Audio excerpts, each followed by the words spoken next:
విశాఖలో వెలుగు చూసిన గోమాంసం నిల్వ అక్రమ రవాణా కేసు రాజకీయంగా ప్రకంపనలు సృష్టిస్తోంది. తొలుత బాపట్ల ఎమ్మెల్యే అనుచరుడిపై ఆరోపణలు రావడంతో కూటమి ప్రభుత్వంపై వైసీపీ విమర్శలు, ఆరోపణలు చేసింది. అయితే విచారణ జరిపే కొద్దీ సంచలన విషయాలు వెలుగు చూస్తున్నాయి. విశాఖ నుంచి తణుకు, అక్కడి నుంచి యూపీ మూలాలు బయటపడుతున్నాయి. ఈ కేసులో ఇప్పటికే ప్రధాన నిందితుడిని అరెస్ట్ చేసిన డీఆర్ఐ అధికారులు విచారణను మరింత వేగవంతం చేశారు.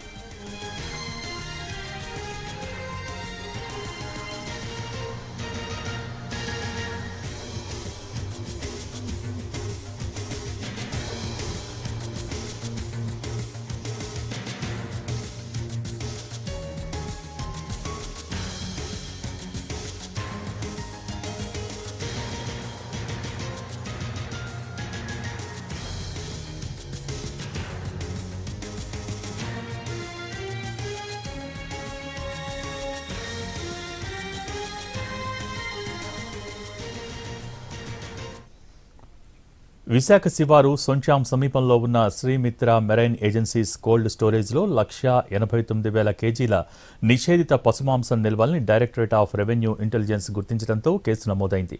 ఇందులో నిల్వ ఉంచిన పశుమాంసంలో గోమాంసం కూడా ఉంది. దీంతో పశుమాంసాన్ని ఎక్కడి నుంచి విశాఖకు తెచ్చారు, దీని వెనక ఉన్నది ఎవరనే దానిపై విచారణ జరుగుతోంది. కేసు విచారణలో ఉత్తరప్రదేశ్ వ్యాపారులది కీలక పాత్రని తేలింది. ఆగ్రాకు చెందిన వ్యాపారులు మహమ్మద్ ఫర్నాన్, ఉమర్ శాంక్షిలదే కీలక పాత్రని ప్రాథమికంగా తేలింది.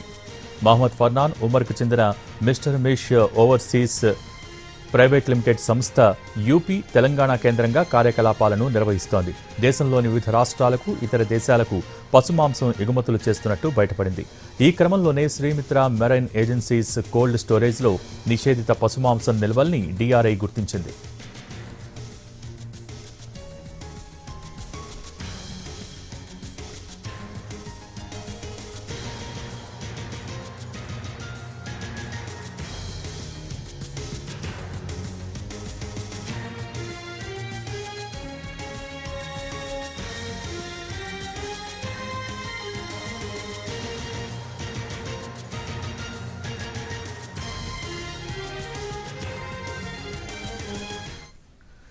డీఆర్ఐ సమాచారం ఆధారంగా విజిలెన్స్, పశుసంవర్ధక అధికారులు శాంపిల్ సేకరించి హైదరాబాద్ ఫోరెన్సిక్ ల్యాబ్కు పంపించారు.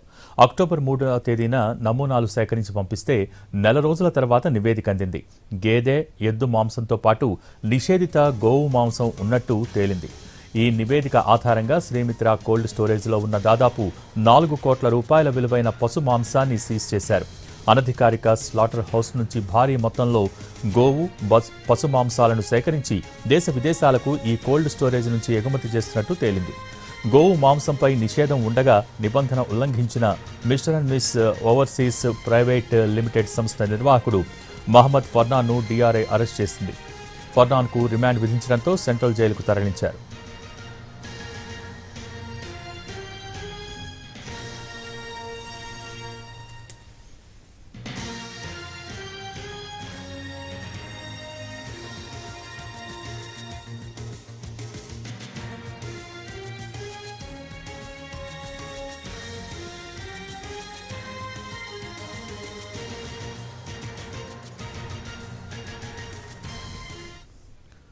సీజ్ చేసిన పశుమాంసం 1,89,000 టన్నులు.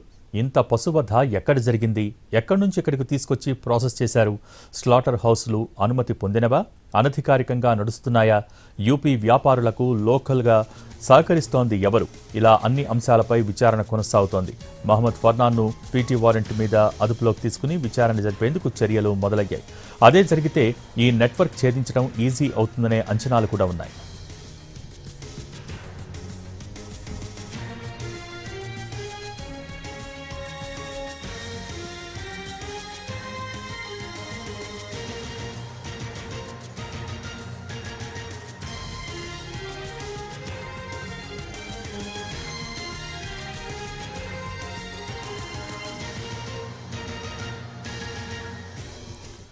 శ్రీమిత్ర మెరైన్ ఏజెన్సీస్ కోల్డ్ స్టోరేజ్లో 1,89,000 కేజీల గోమాంసాన్ని డీఆర్ఐ అధికారులు సీజ్ చేశాక ఆనందపురం స్టేషన్ పోలీసులు కూడా కేసు నమోదు చేశారు.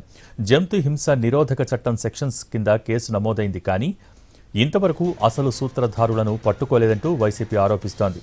అధికార టీడీపీ ఎమ్మెల్యే అనుచరుడు గుప్తాను కాపాడేందుకు పోలీసు ఉన్నతాధికారులు ప్రయత్నిస్తున్నారని ఆరోపిస్తున్నారు.